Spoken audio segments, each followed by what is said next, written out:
कैसी माँ हो आप भाभी, अपने बच्चे पर बिल्कुल भी ध्यान नहीं देती। यही सब सिखा रही हो उसे। खुद से फुर्सत मिले तो इस पर ध्यान देना। देखो कैसे पटर पटर जुबान चलने लगी है इसकी।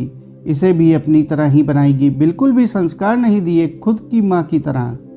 मेरी माँ ने संस्कार नहीं दिए, इतना आसानी से कह दिया इन लोगों ने। थोड़ा सा दिमाग तो लगाया होता कि जब मैं अपने माँ बाप के घर थी तब मैं किसी की माँ नहीं थी। तब तो मैं एक बेटी थी, तो भला माँ बनने की शिक्षा कहाँ से देती मेरी माँ। मन ही मन ये सोचती लोगों के ताने सुन रही थी मनोरमा।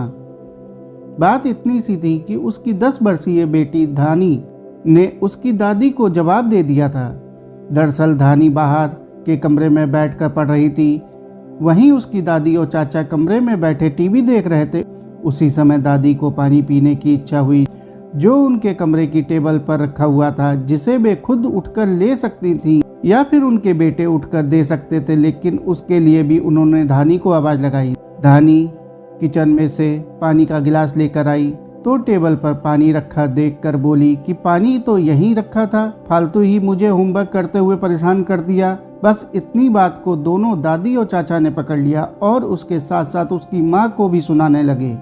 इन लोगों में दिमाग लगाना खुद का दिमाग खराब करने के बराबर है। इसलिए मनोरमा ने बेवजह का दिमाग लगाना ठीक नहीं समझा और चुपचाप धानी को लेकर बाहर आ गई। शाम को मनोरमा किचन में काम कर रही थी कि बाहर वाले कमरे से ससुर जी चिल्लाने की आवाज़ आई, जो देवर जी को डांट रहे थे, साथ ही साथ सासू माँ को भी सुना रहे थे।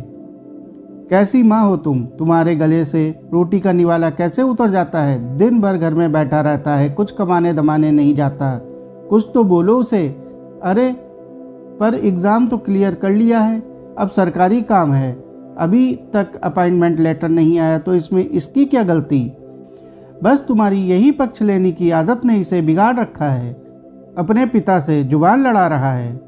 अरे बस इतना ही तो कह रहा है कि आप थोड़ा सब्र रखो। बस यही संस्कार दो अपने पिता से जुबान लड़ाने की। खुद के माँ ने जो संस्कार दिए हैं वही अपने बच्चों को दे रही हो। ऐसा कहकर ससुर जी अपने कमरे में चले गए। सासू माँ ने पलट कर देखा तो मनोरमा वहीं खड़ी थी। उसे देखते ही बोली, अब तुम यहाँ खड़ी खड़ी क्या सुन रही हो? जाकर किचन में अपना काम करो। मम्मी जी, मैं तो सिर्फ यह सुन रही हूँ कि माँ मेरी हो चाहे आपकी, हमेशा माँ ही बुरी होती है। चाहे आप सुनाओ चाहे कोई और, हमेशा माँ को ही बुरा बताया जाता है। ऐसा कहकर मनोरमा चुपचाप किचन में चली गई और सासू माँ चुपचाप उसे देखती रह गई।